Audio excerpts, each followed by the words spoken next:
what gives me the best chance of closing 40% versus 30 or 50% versus 40 or 30? What gives me the best chance? What is contained in a massively successful sales strategy? What questions do you need? How do you improve your sales closing rate? What can you do to bring in more prospects? These are questions we hope to answer in this video. Stay tuned and let's rethink sales. How you can be the greatest salesperson on the planet. The thing I would now be working on with expert counsel is I'd be working on, okay, is there a way that I can increase my closing percentage from 30 to 40? Because this is a really important number. I'm still going to go with 3, but I might be able to go beyond my goal if I get that closing percentage up. So I would seek expert counsel to find out what gives me the best chance of closing 40% versus 30 or 50% versus 40 or 30. What gives me the best chance? So what are the things I need to do? Now this becomes the steps, right? So I would talk to somebody who is an expert on, in this case, selling cars and say, well, what questions should I be asking the client? And I guarantee if I say, well, what about, can I help you? They say, oh, no, never say that. Don't ever say that.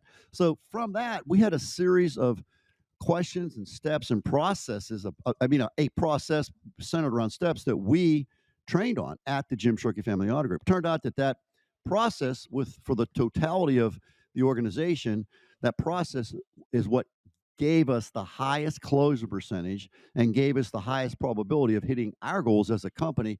And if the salesperson followed those steps, then they would hit their goals as well. And if they didn't, we had enough evidence to say, well, wait a second now. Here's salesman A, B, C, and D. They did what we asked them to do. Look what they did. So what are you missing here? This should work Yeah. out.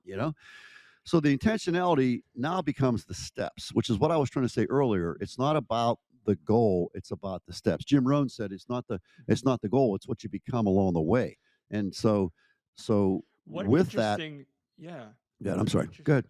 what an interesting subtlety just between how can I, how can I help you versus, welcome to the Jim Shorkey Family Auto Group. We're so glad you're here. Thanks for Yeah. stopping in.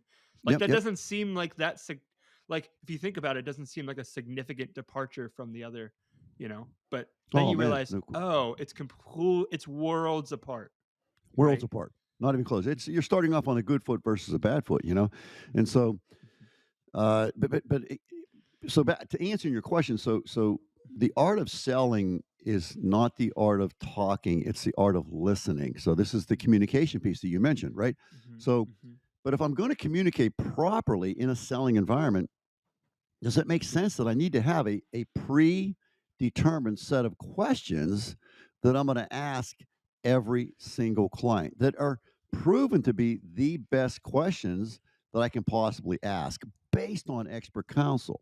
So just mhm, pause and think about that, right? So just think about intentionality.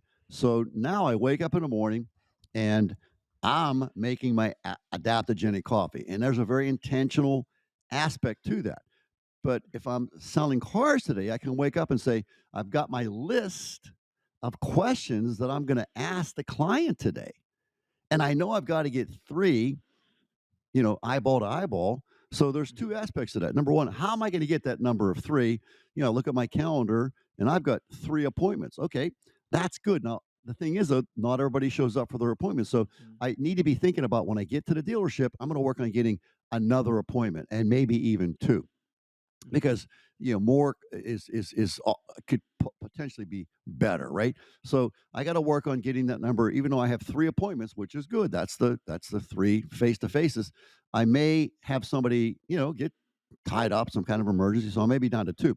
So I've got to be intentional and decide in the morning while I'm making my adaptogenic coffee that I've got to go in and get there right away. Maybe I'll show up a little early because I don't have enough appointments in my mind, and so I'm going to shoot out some emails.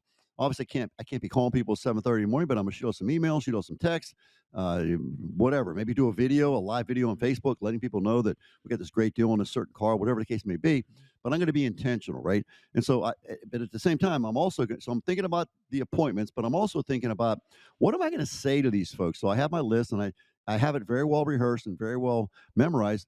But at the same time, I still need to review it so that I can go in there and be intentional with the questions that I'm going to ask. And if I ask the right questions, then mhm.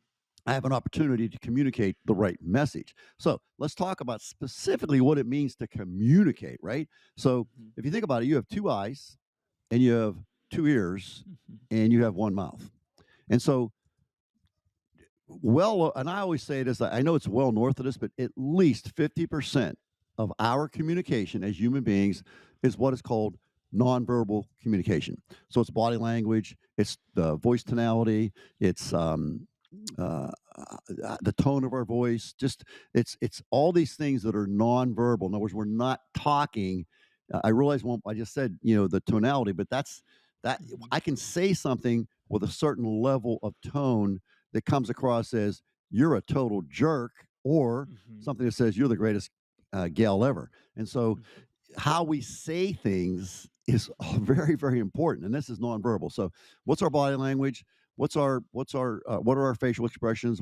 How are we gesticulating? Do we have our hands in the defensive position, meaning they're crossed over our chest, or are we wide open? And this is what we want to be doing with the client, not so much ourselves. We want Yeah. to make sure our body language is good, but we want to be asking questions and then observing with these two eyes and listening with these two ears. And really, I would say the conventional idea, like I hear this all the time, like, oh, he would make a great salesman, she would make a great saleswoman, because she's got the gift of gab. And my answer to that is that's exactly what will make him or her a terrible salesperson.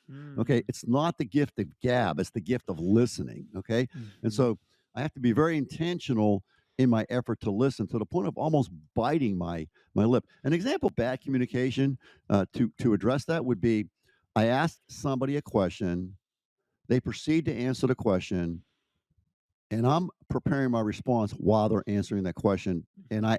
I actually go into interrupting them to answer the question.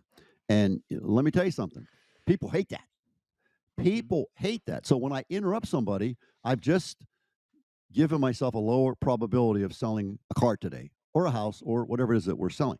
And so we have to bite our tongue, bite our lip, and really focus on watching the customer with our eyes, listening to the customer with these two ears, and then responding when they're done. And it may be that we ask a question and they're answering that question with one sentence, excuse me, and even there, they may have a second or third sentence. We have to let them Mhm. talk. We have to let them communicate with us so that we can really process that information and then answer the question in the best way that we possibly can. So, as far as when I leave to go to the dealership, you've heard me talk about this before. Like, when does the sale start? Well, it starts the night before. It starts a week ago, right? With my training and my ongoing commitment to self improvement and whatnot. And so, as I'm going through my day, week, and month, I want to constantly be working on becoming a better version of myself. And so, Jim Rohn said, things get better when you get better. I love that, right? Things get better when you get better. So, if I want to improve that closing percentage, then I've got to work on becoming a better Jim Shorkey. If I want to get in front of more clients, then I've got to get the knowledge and the information to figure out how I can get more clients. So, for example, if I need three a day and I'm only getting two, and I look over to the right or left and there's somebody over there consistently getting four, well, then I'm going to have a conversation with them, and that's how I do it.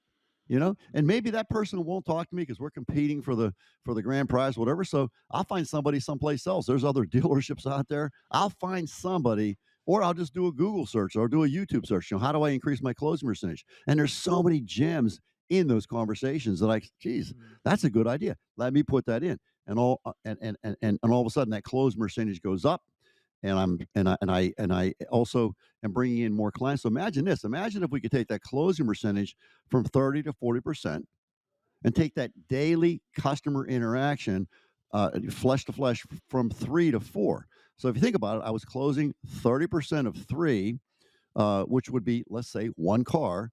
But if I close 40% of four, right? So I've increased my closing percentage, and I've also got an extra person to talk to. Now I'm up to one and a half, two. And so, Mhm. and I had this goal of the vacation with the family. And because I'm doing this, I actually have a little bit extra money that we can save, to maybe, instead of staying for a week, we can stay for a week and a half, this kind of a thing. And Mhm. it just takes Mhm. on an energy of its own.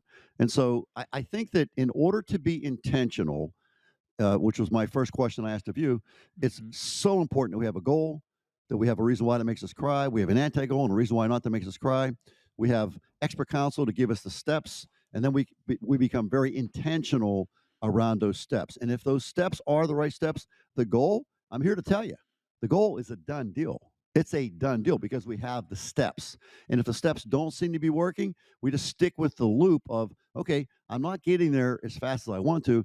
I seek expert counsel again. Maybe I missed something. Maybe there's a step I should be adding, or maybe I didn't understand one of the steps that Mr. Hamilton gave me. So I'll go back again and say, well, what does this mean? Tell me what this means.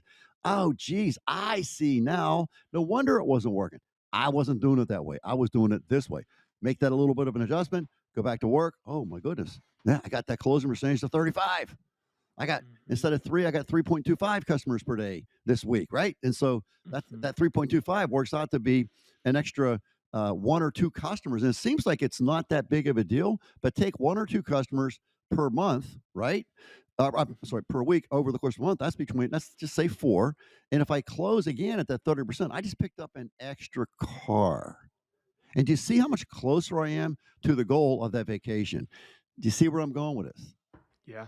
In order to do that, I have to communicate at a very high level. In order to communicate at a very high level, I have to learn how to do that. In order to learn how to do that, I got to talk to somebody that knows way more than I do and just ask them questions. And they'll tell me.